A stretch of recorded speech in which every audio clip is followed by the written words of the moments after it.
சீமான் NDA அலைன்ஸ்குள்ள வேணும்னு அமித்ஷா சொன்னாரா? சீமான் அவர்களோடு பேச்சுவார்த்தை நடத்துங்கள்னு திரு அமித்ஷா அவர்கள் எடப்பாடி பழனிசாமி கிட்ட கேட்டிருக்கிறார். ஏன்னா அதிமுக அப்படிங்கிற உங்களோட கூட்டணி சேர்றதுல அவருக்கு பிரச்சனைகள் இருக்காது. பாஜக அப்படின்னு நாங்க பேசினா அவர் எங்களோட வர்றதுக்கு சில முரண்பாடுகள் இருக்கலாம். ஒருவேளை சீமான பேசி இந்த பக்கம் கொண்டு வர்ற பட்சத்துல தமிழக களம் வந்து மூன்றாக சுருங்கி போகும் அப்படிங்கிற அதையும் சொல்லியிருக்காரு. இதை எல்லாம் கேட்டுக்கொண்ட திரு எடப்பாடி பழனிசாமி அவர்கள் இதை பத்தி நாங்க கட்சியுடைய 2ஆம் நிலை தலைவர்களோட விவாதிச்சுட்டு, அது மாத்திரம் இல்லாம கட்சியுடைய பொதுக்குழு செயற்குழுவை கூட்டி நான் முடிவு எடுத்துட்டு உங்களுக்கு ஒரு நல்ல செய்தியா நான் சொல்றேன். அது வரைக்கும் நம்ம கூட்டணியை பத்தி பேசின விஷயங்கள் இப்ப எதுவும் வேண்டாம், வெளிப்பட வேண்டாம் அப்படின்னு கேட்டிருக்கிறாரு. ஒரே ஒரு விஷயம் சொல்லிடுறேன். இதுல பாஜக ஒரு சாதுரியமான காய் நகரத்துல பண்றாங்க.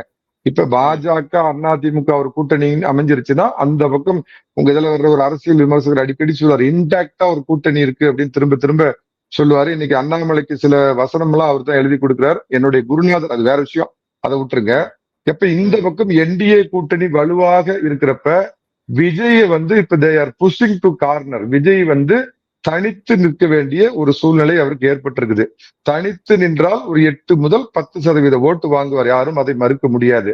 அப்ப முதல் எலெக்ஷன்லயே நின்று ஒரு 8 முதல் 10% ஓட்டுனா விஜய்ங்கிற ஒரு பிம்பம் உடைஞ்சு போயிடும் மக்கள் மத்தியில. அப்ப தன்னை தற்பாதுகாத்து கொள்ள அவர் என்ன பண்ணுவார்னா, டாட் கூட்டணி, இண்டி கூட்டணி, திமுக கூட்டணியில இருக்கிற கூட்டணி கட்சிகளை உடைக்கும் முயற்சியில் ஈடுபடுவார். ஒருவேளை காங்கிரஸையோ அல்லது விடுதலை சிறுத்தைகளையோ கம்யூனிஸ்டையோ பேசி தன் பக்கம் இழுத்தார்னா, கண்ணா ஒரே இதுல 2 லட்டு திங்க ஆசையா அப்படின்னு பாஜக இருக்கிற அதிமுக கூட்டணிக்கு மைனாரிட்டிகள் ஓட்டு வர்றதுக்கான வாய்ப்பு நிச்சயமா இல்ல. அதை நான் ஏத்துக்கிறேன். அப்ப மைனாரிட்டி ஓட்டு எத்தனை நாள் அப்படியே சும்மா கபலீகரம் பண்ணிட்டு இருந்த திமுக கூட்டணியை மைனாரிட்டி சமுதாயத்தை சேர்ந்த விஜய்க்கு முதல்ல தனியா ஒரு டென்ட் ஆகி அந்த பக்கம் போகும். ஒருவேளை காங்கிரஸ் விடுதலை சிறுத்தைகளை அவர் பக்கம் சேர்த்துக்கிட்டாருன்னா அவர் ஒரு வலிமையான கூட்டணியின் தலைவராக மாறுவார். திமுக வந்து அந்தரத்தில் தொங்குங்கிற நிலை ஏற்படும்.